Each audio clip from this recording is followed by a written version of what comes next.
अस्सलाम वालेकुम दोस्तों, मेरा नाम डॉक्टर लियसगर है और आज के इस लाइव सेशन में हम डिस्कस करने जा रहे हैं फेडरल बोर्ड केमिस्ट्री की बुक की एक्सरसाइज के हम एमसीक्यू को डिस्कस करने जा रहे हैं जिनका ताल्लुक एस और पी ब्लॉक एलिमेंट से है। तो आज के इस लाइव सेशन को शुरू करने से पहले आपसे रिक्वेस्ट करेंगे कि अगर आपने अब तक हमारे इस चैनल को सब्सक्राइब नहीं किया जो कि सिंध बोर्ड टीचिंग के नाम से है, तो काइंडली आज ही आप हमारे इस चैनल को सब्सक्राइब करें और साथ ही साथ बेल आइकन को लाजमी क्लिक करें ताकि हमारी अपलोड करता तमाम इंपॉर्टेंट वीडियोस की नोटिफिकेशन भी आपको रिसीव हो सके।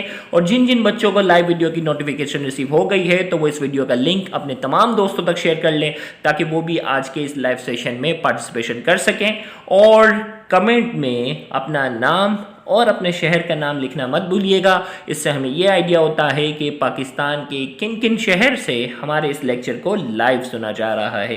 तो आइए, आज का सबसे पहला एमसीक्यू इस वक्त आपके सामने स्क्रीन पर है।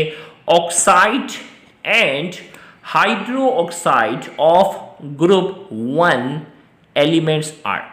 हमें कहा जा रहा है ग्रुप 1A की बात हो रही है। ग्रुप 1A जिन्हें हम अल्कली मेटल्स कहते हैं, कहा जाता है कि इनके ऑक्साइड्स और ये हाइड्रो ऑक्साइड्स जो होते हैं ना, ग्रुप 1A एलिमेंट्स की बात हो रही है, वो कैसे होते हैं। ऑप्शन ए में कहा जा रहा है एसिडिक, ऑप्शन बी में कहा जा रहा है अल्केलाइन यानी बेसिक, ऑप्शन सी में कहा जा रहा है न्यूट्रल और ऑप्शन डी में कहा जा रहा है एम्फोटेरिक। एम्फोटेरिक का मतलब होता है एसिडिक और अल्केलाइन दोनों। तो चार ऑप्शन हमारे पास इस वक्त स्क्रीन पर मौजूद हैं और आपने एक ऑप्शन सेलेक्ट करना है। देखते हैं करेक्ट आंसर कितनों का आता है। Oxide and hydroxide of group 1 elements are. Group 1A से ताल्लुक रखने वाले जो एलिमेंट्स होते हैं उनके ऑक्साइड्स और हाइड्रो ऑक्साइड कैसे होते हैं, एसिडिक, अल्केलाइन, न्यूट्रल या एम्फोटेरिक। चार ऑप्शन में से आपके पास जो भी आंसर आपके जहन में आ रहा हो लाइव चैट कमेंट सेक्शन में लिखें, फिर मैं इसका आंसर बताने जा रहा हूं। तो इसका करेक्ट आंसर हमारे पास है अल्केलाइन, क्योंकि ग्रुप 1A वाले जो हैं इनके आउटर मोस्ट शेल में एक इलेक्ट्रॉन होता है और ये अपना आउटर मोस्ट शेल का इलेक्ट्रॉन जो है वो बहुत आसानी से क्या कर देते हैं, लॉस करते हैं। लिहाजा इसलिए इनके जो ऑक्साइड्स होते हैं, हाइड्रो ऑक्साइड्स होते हैं, ये बेसिक होते हैं। मिसाल के तौर पर सोडियम हाइड्रो ऑक्साइड, तो यहाँ हमने कहा पोटेशियम हाइड्रो ऑक्साइड, तो इनके ऑक्साइड और हाइड्रो ऑक्साइड दोनों जो होते हैं वो बेसिक होते हैं। तो लिहाजा इस एमसीक्यू का करेक्ट आंसर ऑप्शन बी है। नेक्स्ट हमारे पास है the flame colour of sodium metal और its compound is. Option A bright crimson, option B violet, option C golden yellow, option D bright blue. चार ऑप्शन हमारे पास इस वक्त स्क्रीन पर मौजूद हैं और आपने एक ऑप्शन सेलेक्ट करना है। यहां पूछा जा रहा है the flame colour of sodium metal और its compound is. Sodium metal है ना, सोडियम को जब जलाते हैं तो उस वक्त जो आग प्रोड्यूस होती है, उस वक्त क्या होती है, जो रोशनी प्रोड्यूस होती है उसका कलर क्या होता है। सोडियम मेटल या सोडियम का कोई भी कंपाउंड है, जब हम उसको जलाते हैं तो उसकी जो फ्लेम होती है उसका कलर क्या होता है। चार ऑप्शन आपके पास इस वक्त स्क्रीन पर मौजूद है। Bright crimson, violet, golden yellow, d bright blue. चार ऑप्शन आपके पास इस वक्त स्क्रीन पर मौजूद हैं, एक ऑप्शन सेलेक्ट कर लें लाइव चैट कमेंट में, फिर मैं आपको आंसर बताने जा रहा हूं। तो इसका करेक्ट आंसर हमारे पास है गोल्डन येलो। इसका करेक्ट आंसर क्या है, गोल्डन येलो। अगर आपने रोडों पे देखा हो ना, रोड पर जो गोल्डन येलो कलर की, जो रात में जो पीले कलर का जो बल्ब जल रहा होता है, गोल्डन टाइप की जो लाइट होती है ना रोड पर, वो सोडियम लाइट होती है। क्या होती है, सोडियम लाइट। इससे आपको याद रखना है कि सोडियम मेटल या सोडियम का कोई भी कंपाउंड होता है, इसको जब हम जलाते हैं तो इसके फ्लेम का जो कलर होता है वो गोल्डन येलो होता है। नेक्स्ट एमसीक्यू इस वक्त हमारे सामने स्क्रीन पर मौजूद है। When sodium burn in air it forms sodium. Option a monoxide, option b peroxide, option c oxide, option d superoxide. चार ऑप्शन आपके पास इस वक्त स्क्रीन पर मौजूद है और आपने एक ऑप्शन सेलेक्ट करना है। When sodium burn in air it form sodium. तो चार ऑप्शन है मोनोऑक्साइड, परऑक्साइड, ऑक्साइड या सुपर ऑक्साइड। तो 4 ऑप्शन में से एक ऑप्शन सेलेक्ट कर लें, देखते हैं करेक्ट आंसर कितने स्टूडेंट का आता है। जब सोडियम को एयर में हवा से हम मतलब बर्न करते हैं, जलाते हैं, तो क्या बनता है। जल्दी से लाइव चैट सेक्शन में अपना जो है वो आंसर सेलेक्ट कर लें, देखते हैं कितनों का आंसर जो है वो करेक्ट आता है। तो इस MCQ का मैं आंसर बताने जा रहा हूँ। तो करेक्ट आंसर इज पेरोक्साइड। क्या है correct answer is peroxide, sodium peroxide जो है वो बनता है। तो इसका करेक्ट आंसर हमारे पास है ऑप्शन बी। जब सोडियम को एयर में बर्न किया जाता है तो सोडियम पेरोक्साइड बनता है। इस MCQ का करेक्ट आंसर ऑप्शन बी है। नेक्स्ट MCQ इस वक्त हमारे सामने स्क्रीन पर मौजूद है। The carbonates of alkali metal are not affected by heat except. Option A lithium carbonate, sodium carbonate, option C potassium carbonate and option D rubidium carbonate. यहां हमसे कहा जा रहा है the carbonates of alkali metals are not affected by heat. Alkali metals के जो carbonate होते हैं ना, वो कहा जा रहा है हीट करने पर, हाई टेम्परेचर देने पर वो इतने ज़्यादा अफेक्ट नहीं होते सिवाय एक के। अब 4 ऑप्शन हमारे पास हैं। लिथियम भी जो है वो अल्कली मेटल है, सोडियम भी, पोटेशियम भी और रुबीडियम। इन चारों में से एक ऐसा है जिसके कार्बोनेट जो है वो हीट पर अफेक्ट होते हैं। तो lithium carbonate, sodium carbonate, potassium carbonate और रुबीडियम कार्बोनेट, इन 4 ऑप्शन में से आपने एक ऑप्शन सेलेक्ट करना है। देखते हैं करेक्ट आंसर जो है वो कितने स्टूडेंट का आता है। The carbonates of alkali metals are not affected by heat except. तो जल्दी से एक ऑप्शन सेलेक्ट कर लें, फिर मैं बताने जा रहा हूं। तो इसका करेक्ट आंसर हमारे पास है ऑप्शन ए लिथियम कार्बोनेट। याद रखिएगा लिथियम कार्बोनेट को जब हम हीटअप करते हैं तो हीट करने पर ये टूट जाता है, डिकम्पोज हो जाता है लिथियम ऑक्साइड और carbon dioxide gas. Lithium oxide और कार्बन डाइऑक्साइड में जाकर ये टूट जाता है। इसके अलावा सोडियम कार्बोनेट, पोटेशियम कार्बोनेट और रुबीडियम कार्बोनेट जो है ये हीट से अफेक्टेड नहीं होते, लिहाजा इसका करेक्ट आंसर हमारे पास ऑप्शन ए है लिथियम कार्बोनेट। नेक्स्ट MCQ हमारे पास इस वक्त स्क्रीन पर मौजूद है। Green is characteristic flame of. Green colour की बात हो रही है, ग्रीन कलर की बात हो रही है और हमें कहा जा रहा है कि ग्रीन कलर जो है ना, फ्लेम कलर, इनमें से कौन सा मेटल है जिसको जलाने पर जो आग प्रोड्यूस होती है उसके फ्लेम का जो कलर होता है वो ग्रीन होता है। ऑप्शन ए में कहा जा रहा है कैल्शियम, ऑप्शन बी में कहा जा रहा है बेरियम, ऑप्शन सी में कहा जा रहा है स्ट्रोंजियम और ऑप्शन डी में कहा जा रहा है सोडियम। तो 4 ऑप्शन हमारे पास इस वक्त स्क्रीन पर मौजूद हैं और आपने एक ऑप्शन सेलेक्ट करना है। Green is characteristic flame of. Green colour जो है इनमें से किसका कैरेक्टरिस्टिक्स फीचर है।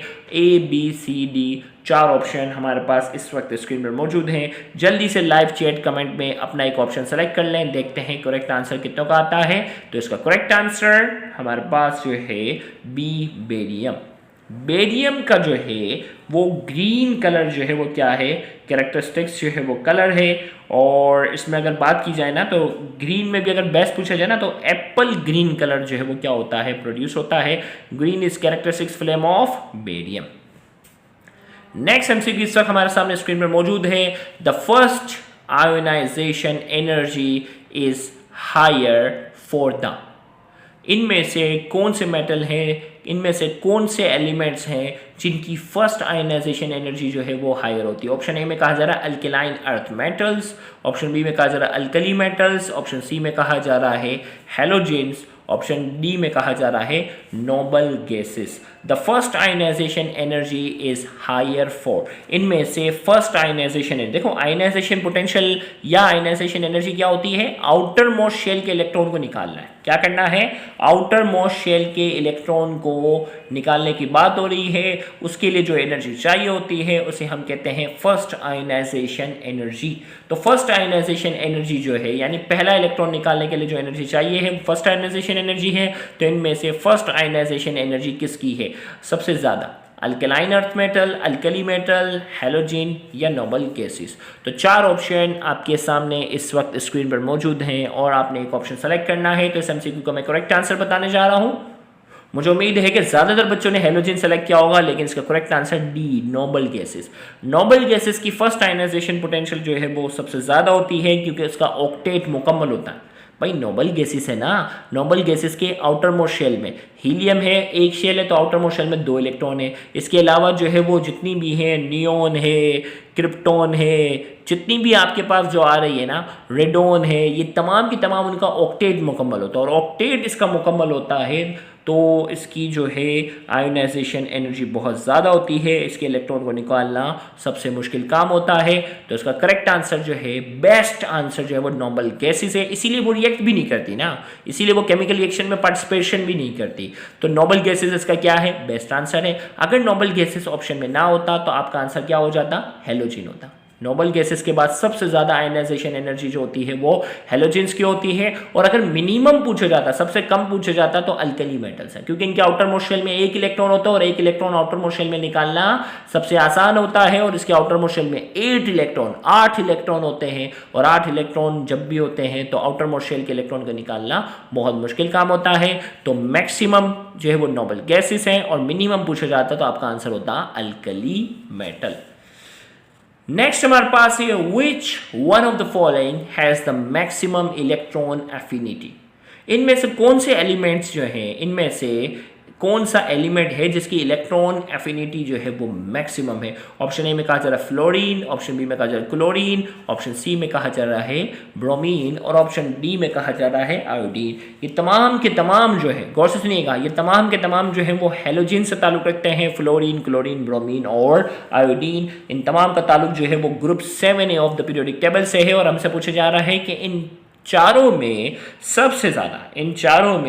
सबसे ज़्यादा इलेक्ट्रॉन एफिनिटी की वैल्यू किसकी है। तो मैं बताने जा रहा हूं, तो एक याद रखिएगा, इलेक्ट्रॉन एफिनिटी क्या होती है भाई, किसी भी एटम जब वो गैसियस स्टेट में होता है, उसके आउटर मोस्ट शेल में जब हम इलेक्ट्रॉन दाखिल करते हैं तो उस वक्त जो एनर्जी रिलीज होती है उसे हम क्या कहते हैं, उसे हम कहते हैं electron affinity. Which one of the following element has the maximum electron affinity. इन चारों में सबसे ज़्यादा इलेक्ट्रॉन अफिनिटी किसकी है, हमें वो बतानी है। यानी आउटर मोस्ट शेल में इलेक्ट्रॉन दाखिल करेंगे, जो एनर्जी रिलीज होगी सबसे ज़्यादा किसकी है। ग्रुप ट्रेंड के हिसाब से अगर बात की जाए तो electron affinity decreases down the group, fluorine, chlorine, bromine और आयोडीन। जैसे जैसे हम जो है वो ग्रुप ट्रेंड के हिसाब से बात करते हैं, तो ग्रुप ट्रेंड के हिसाब से जो है वो इलेक्ट्रॉन अफिनिटी जो है वो डिक्रीजेस डाउन द ग्रुप है। सबसे ज़्यादा जो है वो इलेक्ट्रॉन अफिनिटी ऊपर वाले की होगी, फिर नीचे वाले की होगी, फिर नीचे वाले की, फिर नीचे वाले की होगी। लेकिन फ्लोरीन और क्लोरीन में एक्सेप्शन है। अगर पूछा जाए मैक्सिमम इलेक्ट्रोनेगेटिविटी तो आंसर आएगा फ्लोरीन। गौर से सुनिएगा, मैक्सिमम इलेक्ट्रोनेगेटिविटी की अगर बात की जाए तो आंसर होगा फ्लोरीन। लेकिन मैक्सिमम इलेक्ट्रॉन अफिनिटी की बात की जाए तो क्लोरीन की आती है, क्योंकि फ्लोरीन का जो है वो रेडियस छोटा होता है, इस वजह से जो है वो उसमें एनर्जी जो है वो क्लोरीन की कंपैरिजन में क्या होती है, कम रिलीज होती है। तो ये बात याद रखिएगा, सबसे मैक्सिमम इलेक्ट्रॉन अफिनिटी क्लोरीन की, और इलेक्ट्रोनेगेटिविटी की बात की जाए तो फ्लोरीन की। तो यहाँ क्योंकि हमसे इलेक्ट्रॉन अफिनिटी पूछी गई है, तो इस एमसीक्यू का करेक्ट आंसर हमारे पास है option b, chlorine. Next MCQ इस वक्त हमारे सामने मौजूद है, melting and boiling points of alkali metal.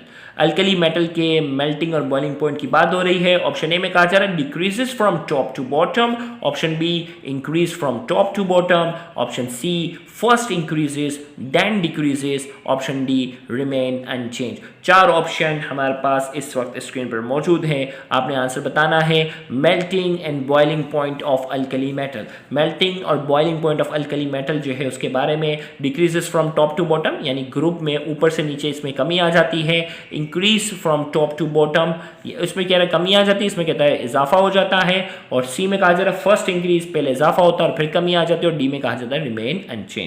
तो 4 ऑप्शन हमारे पास हैं, melting and boiling point of alkali metal. तो करेक्ट आंसर इसका क्या आना चाहिए, तो correct answer is option A, decreases from top to bottom. Melting और बॉइलिंग पॉइंट जो अल्कली मेटल का होता है उसमें कमी आ जाती है टॉप टू बॉटम। इसके लिए आप हमारा ग्रुप ट्रेंड वाला लेक्चर अगर आपने अच्छे से लिया तो आपको मालूम होगा कि ऊपर से नीचे जब भी हम किसी ग्रुप में ऊपर से नीचे टॉप से बॉटम पे आता है तो एटम की साइज में, एटम की रेडियस में क्या होता है, इजाफा होता है, और इसी वजह से इसके मेल्टिंग और बॉइलिंग पॉइंट में क्या आ जाती है, कमी। यानी ग्रुप के अंदर जो सबसे टॉप पे होगा उसका मेल्टिंग और बॉइलिंग पॉइंट पॉइंट सबसे ज़्यादा होगा और जैसे जैसे हम ऊपर से नीचे आते जाएंगे मेल्टिंग और बॉइलिंग पॉइंट में कमी आती जाएगी। लिहाजा इस MCQ का correct answer option A decreases from top to bottom. Option A is the correct answer. Next MCQ इस वक्त हमारे पास है which one of the following oxide is amphoteric in nature. इनमें से कौन सा ऑक्साइड है, गौर से सुनिएगा, इनमें से कौन सा ऑक्साइड है जो एम्फोटेरिक होता है। ऑप्शन ए में कहा जा रहा है रुबीडियम ऑक्साइड, ऑप्शन बी में कहा जा रहा है बेरियम ऑक्साइड, ऑप्शन सी में कहा जा रहा है एंटीमनी ऑक्साइड और ऑप्शन डी में कहा जा रहा है सल्फर ऑक्साइड। तो एम्फोटेरिक नेचर की बात हो रही है, इनमें से कौन सुनिएगा विच one of the following oxide is amphoteric in nature. इनमें से कौन सा ऑक्साइड जो है जो एम्फोटेरिक भी है, एसिड की तरह भी बिहेव करता है और बेस की तरह भी बिहेव करता है। चार ऑप्शन आपके पास इस वक्त स्क्रीन पर मौजूद हैं और आपने एक ऑप्शन सेलेक्ट करना है। तो इस MCQ का करेक्ट आंसर मैं बताने जा रहा हूं जल्दी से। तो इसका करेक्ट आंसर हमारे पास है C antimony oxide. Antimony oxide जो है ये जो है वो एम्फोटेरिक नेचर है क्योंकि ये मेटलॉइड्स होते हैं, ना ये मेटल होते हैं या नॉन मेटल होते हैं। लिहाजा इनकी प्रॉपर्टीज होती है वो एम्फोटेरिक होती है। ये जो है वो एसिडिक ऑक्साइड भी बना सकते हैं और ये क्या कर सकते हैं बेसिक ऑक्साइड भी बना सकते हैं। तो इसका करेक्ट आंसर हमारे पास है C antimony oxide. Next MCQ इस वक्त हमारे सामने स्क्रीन पर मौजूद है oxidising power of halogen depend upon. Oxidising power जो है ना, हेलोजन की बात हो रही है, हेलोजन का जो ऑक्सीडाइजिंग पावर है वो किसके ऊपर डिपेंड करता है। Option A energy of dissociation, option B electron affinity, option C heat of vaporisation, option D all of above. तो चार ऑप्शन हमारे पास इस वक्त स्क्रीन पर मौजूद है। Oxidising power of halogen depend upon, halogen की जो ऑक्सीडाइजिंग पावर है वो किसके ऊपर डिपेंड करती है। Energy of dissociation, electron affinity, option C heat of vaporisation या D all of the above. तो ऑक्सीडाइजिंग पावर जो है वो किस पर डिपेंड करता है। चार ऑप्शन आपके पास इस वक्त स्क्रीन पर मौजूद हैं और आपने एक ऑप्शन जो है वो सेलेक्ट करना है। देखते हैं करेक्ट आंसर किसका आता है। तो इसका करेक्ट आंसर हमारे पास है D all of these. Oxidising power जो है वो एनर्जी ऑफ डिसोसिएशन पर डिपेंड करती है, इलेक्ट्रॉन अफिनिटी पर डिपेंड करती है, हीट ऑफ वेपोराइजेशन, इन तीनों पर डिपेंड करती है। लिहाजा इस MCQ का correct answer D all of the above is the correct answer. Next MCQ इस वक्त हमारे सामने स्क्रीन पर मौजूद है which of the following oxide is amphoteric in nature. इनमें से कौन सा ऑक्साइड है, कौन सा सुनिएगा, इनमें से कौन सा ऑक्साइड जो है वो एम्फोटेरिक नेचर का है। Magnesium oxide, beryllium oxide, carbon dioxide, tin oxide. तो चार ऑप्शन हमारे पास इस वक्त स्क्रीन पर मौजूद है और आपने बताना है इनमें से कौन सा ऑक्साइड जो है वो एम्फोटेरिक नेचर का है। इनमें से कौन सा ऑक्साइड जो है वो एम्फोटेरिक नेचर का है। चार ऑप्शन हमारे पास इस वक्त स्क्रीन पर मौजूद है और आपने एक ऑप्शन सेलेक्ट करना है। तो करेक्ट आंसर हमारे पास क्या है, बेरिलियम ऑक्साइड। इसका करेक्ट आंसर क्या है, beryllium oxide is the correct answer, B ये एम्फोटेरिक नेचर का है। देखिए भाई, इसके लिए आपने जो है ना पता क्या करना है, पूरे पीरियोडिक टेबल में कौन कौन से ग्रुप जो है ना उनके ऑक्साइड जो होते हैं वो एसिडिक होते हैं, किन कौन कौन से ग्रुप हैं उनके बेसिक होते हैं, कौन कौन से हैं जिनके एम्फोटेरिक होते हैं। ये आप अगर ग्रुप के लिहाज से कर लोगे ना तो ये फिर इस टाइप के MCQ में आपको आसानी हो जाएगी। तो इसका करेक्ट आंसर बी। नेक्स्ट हमारे पास है select the correct increasing order of atomic radius. Atomic radius के लिहाज से पूछा जा रहा है कि आप करेक्ट ऑर्डर आपने बताना है। ऑप्शन ए में कहा जा रहा है neon, oxygen, sulphur, aluminium. Option B में कहा जा रहा है नियोन, ऑक्सीजन, सल्फर, एल्यूमिनियम। अब देखो यहाँ ऑर्डर यहाँ इसमें सेम है, सिर्फ एरो का चेंज है। इसमें कह रहा है नियोन की सबसे ज़्यादा है, फिर ऑक्सीजन है, फिर सल्फर है, फिर एल्यूमिनियम है। इसमें कह रहा है कि ऑक्सीजन की जो है ना एटॉमिक रेडियस जो है वो नियोन से ज़्यादा है लेकिन सल्फर से कम है, सल्फर की एल्यूमिनियम से क्या है, ज़्यादा है। इसमें कहा जा रहा है नियोन के जो एटॉमिक रेडियस है वो ऑक्सीजन से कम है और इसी तरीके से जो है वो ऑक्सीजन की सल्फर से कम है और सल्फर की एल्यूमिनियम से कम है। और ऑप्शन डी में कहा जा रहा है कि नियोन की एटॉमिक रेडियस जो है वो ऑक्सीजन से ज़्यादा है, सल्फर से कम है और सल्फर की एल्यूमिनियम से ज़्यादा है। तो चार ऑप्शन आपके पास इस वक्त स्क्रीन पर मौजूद हैं और आपने बताना है। चारों में से एक ऑप्शन जो है वो आप सेलेक्ट करें। तो इसके लिए भाई आपको जो है वो एटॉमिक नंबर जो है वो पीरियोडिक टेबल के, जैसे मैंने आपको याद है ना, मैंने पीरियोडिक टेबल याद करने के ऊपर लेक्चर बताया ना कि पी ब्लॉक एलिमेंट्स को कैसे याद करते हैं, शॉर्ट ट्रिक टू मेमोराइज। देखो ये लेक्चर जो है वो मैंने अपलोड किया हुआ है, आप सर्च कीजिएगा short trick to memorise S block element, short trick to memorise P block element. उनमें तमाम एलिमेंट्स के नाम कैसे याद करने हैं, उनके ग्रुप नंबर कैसे याद करने हैं, उनके जो है वो एटॉमिक नंबर कैसे याद करने हैं, वो सारे तरीके बता दिए हैं। तो एटॉमिक नंबर के एतबार से जो है वो साइज का जो है वो तयन इसमें हो जाएगा। तो इसका करेक्ट आंसर मैं बताने जा रहा हूँ सी। नियॉन जो है वो ऑक्सीजन के मुकाबले में छोटा है, लेकिन सल्फर जो है वो उसी ऑक्सीजन के नहीं। देखो ये दोनों सेकेंड पीरियड में आ रहे हैं, ये दोनों किस में आते हैं, सेकेंड पीरियड में आते हैं। नियॉन का एटॉमिक नंबर जो है वो 10 है, ऑक्सीजन का जो है वो क्या है, नियॉन की जो साइज होती है वो ऑक्सीजन के मुकाबले में जो है वो छोटी है। इसी तरीके से सल्फर जो है वो इसके मुकाबले में ऑक्सीजन के मुकाबले में ज़्यादा है, और इसी तरीके से एल्यूमिनियम जो है वो सल्फर के मुकाबले में ज़्यादा है। तो ये आपने जो है वो क्या करना है, आपने याद रखना है, क्योंकि सल्फर और एल्यूमिनियम जो है वो थर्ड पीरियड में मौजूद हैं, जबकि नियॉन और ऑक्सीजन जो है दोनों का ताल्लुक किससे है, सेकंड पीरियड में पाया जाता है। नियॉन और ऑक्सीजन दोनों सेकंड पीरियड में हैं, जबकि सल्फर और एल्यूमिनियम जो है वो थर्ड पीरियड में है। तो ये सल्फर और एल्यूमिनियम जो है वो नियॉन और ऑक्सीजन के मुकाबले में क्या है, ज़्यादा है। अब नियॉन और ऑक्सीजन में फैसला करना था, तो उसके लिए ग्रुप ट्रेंड आ गया। सेम पीरियड के अंदर अगर आप लेफ्ट से राइट जाते हो ना, लेफ्ट से राइट जाते हो तो साइज में क्या आ जाती है, लेफ्ट से राइट में जाते हो तो साइज में कमी आ जाती है। तो इसका मतलब नियॉन जो है वो एक्सट्रीम जो है वो राइट पर है। तो नियॉन जो है इसका एटॉमिक नंबर बेशक 10 है, ऑक्सीजन का क्या है, ऑक्सीजन का जो है वो 8 है, लेकिन यहाँ क्या है, नियॉन जो है वो पीरियोडिक टेबल के एक्सट्रीम राइट पर है। देखो ये बात उन्हीं को समझ में आ रही होगी जिन्होंने ग्रुप ट्रेंड वाला जो है वो लेक्चर अच्छे से दिया हुआ है।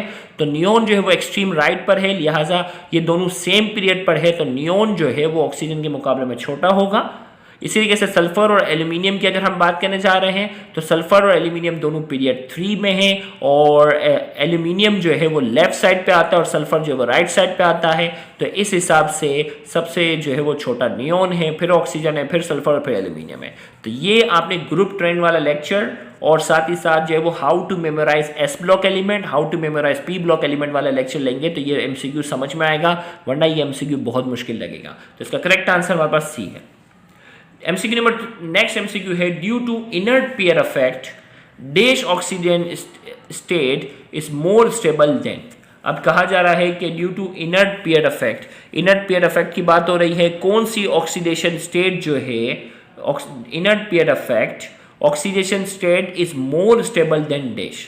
इनर्ट पेयर इफेक्ट की वजह से कौन सी ऑक्सीडेशन, ऑप्शन ए में कहा जा रहा है +2 और +4, यानी पहली ब्लैंक के अंदर प्लस जो है वो 2 आएगा, दूसरे में +4, फिर +1 और +4, फिर +4 और +2, फिर +2 और +3। तो आपके पास 30 सेकेंड का टाइम है, आपने इस एमसीक्यू का आंसर देना है।